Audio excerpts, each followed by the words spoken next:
आइए आज आप सब सुनेंगे सावन सोमवार व्रत की कथा। आप सभी भक्तों को श्रावण मास की ढेर सारी शुभकामनाएं। आप सभी के जीवन में भगवान भोलेनाथ माता पार्वती की कृपा से आप सभी को सभी प्रकार के सुख और समृद्धि की प्राप्ति हो। हिंदू धर्म में श्रावण महीने का बड़ा ही विशेष महत्व माना गया है। श्रावण के महीने में भगवान शिव जी का पूजन करने का विशेष महत्व होता है। इस दौरान भक्तजन दूर दूर तक यात्रा करते हुए भगवान शिव के मंदिरों में, तीर्थों आदि जगहों पर जाकर के यात्रा करते हुए भगवान शिव का जलाभिषेक करते हैं। इससे भगवान देवादिदेव महादेव अपने भक्तों पर अति प्रसन्न होते हैं। श्रावण के महीने में विशेष प्रकार से प्रति श्रावण के जितने भी सोमवार होते हैं, उन सभी सोमवार का भक्तजन जो भी व्रत को धारण करते हैं, इस दौरान भगवान शिव जी का पूजन करते हैं, कथा श्रवण करते हैं।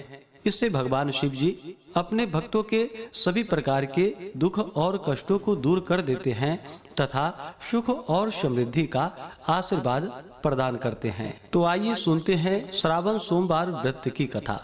तो बोलिए प्रेम से भगवान भोलेनाथ की जय, माता पार्वती की जय। कथा के अनुसार प्राचीन काल की बात है। एक नगर में एक वैश्य रहता था जो बड़ा ही धनी तथा ऐश्वर्य युक्त था, जिसके कारण उसे किसी प्रकार का दुख या कष्ट नहीं था।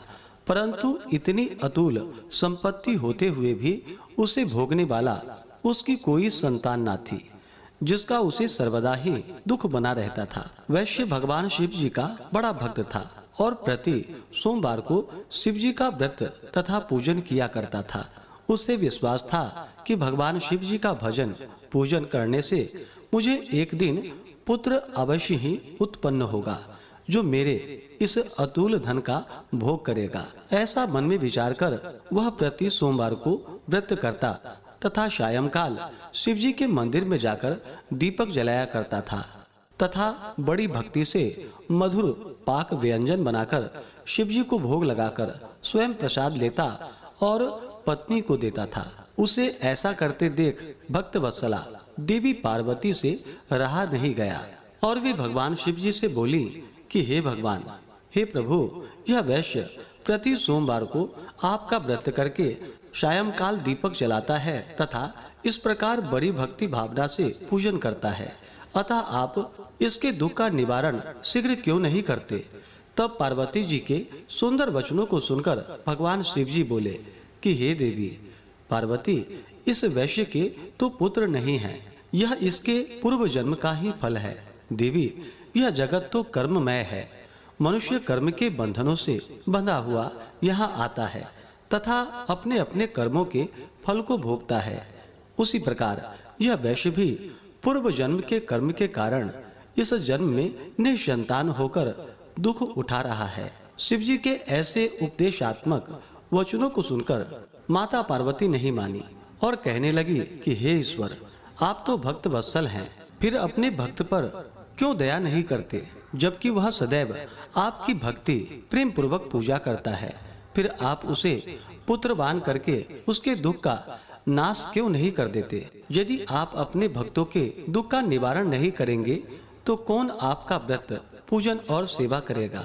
हे भगवान शिव जी, हे देवादिदेव महादेव, मेरा आपसे अनुरोध है कि आप कृपा करके उसे अवश्य ही पुत्रवान कीजिए। जब पार्वती जी शिव जी से ऐसा कहने लगी तो शिव जी बोले कि हे देवी, जब तुम ऐसा कहती हो तो मैं तुम्हारे कहने से उसे पुत्र का वर देता हूँ। यद्यपि उसके भाग्य में पुत्र का सुख नहीं है, यह तो केवल 12 वर्ष तक ही जीवित रहेगा, इसके पश्चात वह मृत्यु को प्राप्त हो जाएगा। इस प्रकार कुछ काल व्यतीत होने पर उस वैश्य की स्त्री गर्भवती हुई तथा 10वां महीना प्राप्त होने पर एक सुंदर पुत्र की उसे उत्पत्ति हुई, जिससे उसके घर में बड़ी खुशी मनाई गई। सब लोग अत्यधिक हर्षित हुए, परंतु उस वैश्य को कुछ विशेष सुख नहीं मिला, क्योंकि उसे यह विदित था कि यह पुत्र 12 वर्ष बाद पुनः मृत्यु द्वारा ग्रसित हो जाएगा। इस प्रकार हंसी खुशी में वह 12 वर्ष का हो गया। एक दिन उसकी माता वैश्य से विवाह के लिए कहने लगी तो उसका पिता विचार कर कहने लगा कि अभी विवाह की क्या जल्दी है, अभी तो मैं इसे काशी जी पढ़ने के लिए भेजूंगा। स्त्री से ऐसा कहकर उस वैश्य ने बालक के मामा को बुलवाया और उसे खूब अधिक धन देकर बोला, अब तुम अपने भांजे को काशी जी ले जाओ और इसे विद्या अध्ययन इससे करवाओ तथा रास्ते में स्थान स्थान पर ब्राह्मणों को भोजन देते तथा यज्ञ करते हुए जाना। इस प्रकार वे दोनों मामा भांजे स्थान स्थान पर ब्राह्मणों को भोजन देते तथा यज्ञ करते हुए एक नगर में पहुँचे। वहाँ के राजा की कन्या का उस दिन विवाह था। कन्या बड़ी ही रूपवती और सर्वगुण संपन्न थी, परंतु राजकुमार अर्थात जिससे उस राजकुमारी का विवाह होने वाला था वह काना था, जिससे उसके पिता को चिंता थी। परंतु जब उसने वैश्य के पुत्र को देखा जो बड़ा रूपवान था, तो विचार कर उसके मामा से कहने लगा कि यदि थोड़ी देर के लिए आप अपने भांजे को मुझे दे दें तो आपकी बड़ी कृपा होगी।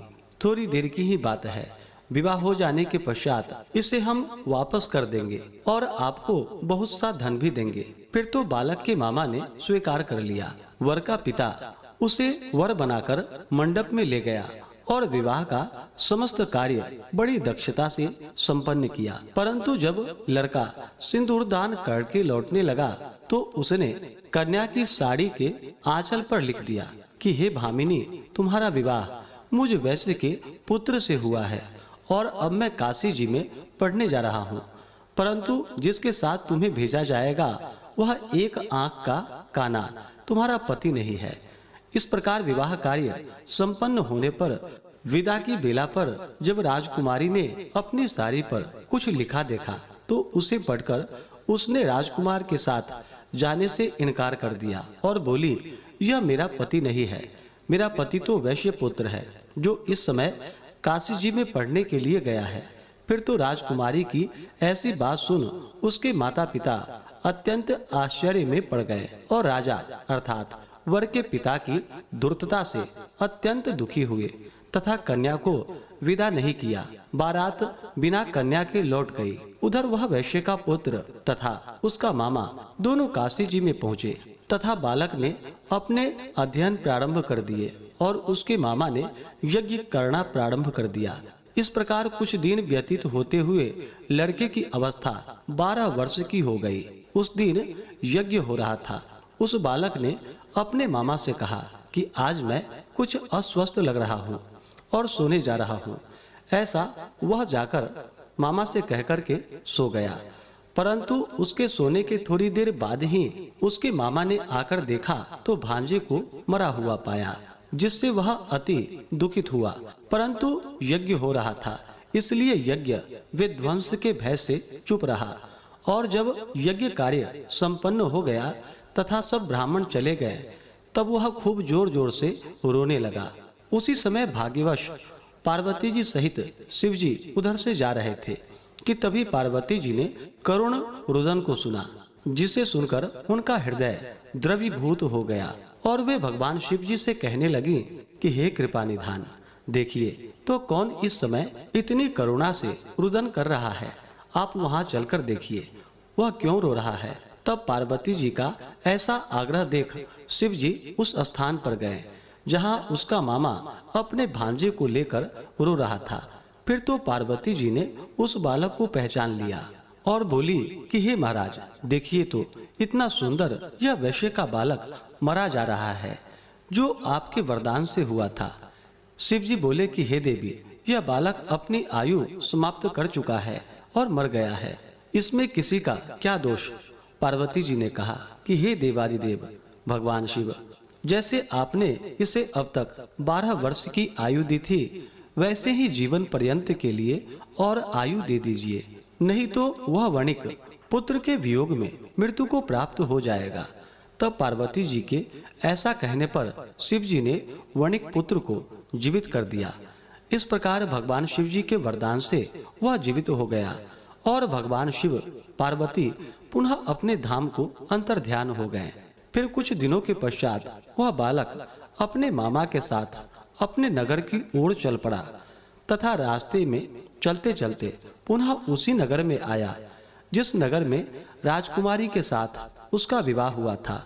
वहां पहुंचकर उसने यज्ञ करके ब्राह्मण भोजन कराया, जिससे भोजन करते जाते हुए पंडितों द्वारा राजा को यह खबर लगी कि काशी से कोई वैश्य पुत्र आया है जो यज्ञ करके ब्राह्मणों को भोजन दे रहा है।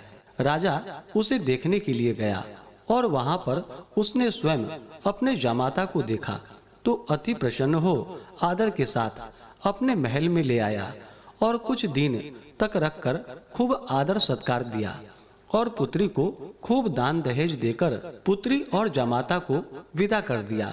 तब वह वणिक पुत्र स्त्री सहित मामा के साथ अपने नगर की ओर चल पड़ा। जब वे लोग घर के थोड़ा नजदीक आए तो मामा ने कहा कि मैं जाकर पहले अपनी बहन को तुम्हारे आने की खबर देता हूँ, जिससे कि वह वधू सहित तुम्हारा स्वागत कर सके। इधर वह वैश्य अपनी स्त्री सहित छत पर जा बैठा था कि यदि मेरा पुत्र काशी से लौटकर नहीं आएगा तो हम लोग यहीं से कूदकर प्राण दे देंगे। परंतु जब साले ने आकर यह कहा कि आपका पुत्र कुशल से अपनी स्त्री सहित आ रहा है, आप लोग विधिवत उसका स्वागत कीजिए। साले की ऐसी बात सुनकर वे लोग अति प्रसन्न हुए और बड़े आदर के साथ पुत्र वधू का स्वागत किया और अति प्रसन्न हो सोमवार व्रत करके भगवान शिव जी का विधिवत पूजन वंदना किया। जो मनुष्य इस प्रकार से भगवान शिव का प्रिय सोमवार का व्रत धारण करते हैं, भगवान शिव जी का पूजन करते हैं और इस कथा को पढ़ते हैं अथवा सुनते हैं, वह सभी कष्टों से छूटकर अपने समस्त मनोरथों को पूर्ण कर पाते हैं। तो बोलिए प्रेम से भगवान भोलेनाथ की जय, माता पार्वती की जय। इसी प्रकार से ज्ञानवर्धक जानकारियाँ प्राप्त करते रहने के लिए, व्रत पूजा के बारे में जानने के लिए, कथा को सुनने के लिए चैनल पे अगर आप पहली बार आए हैं तो चैनल को लाल बटन दबा करके सब्सक्राइब करें, साथ में बेल आइकन घंटी को दबाएं ताकि आने वाली वीडियो का नोटिफिकेशन आपको समय से मिलता रहे।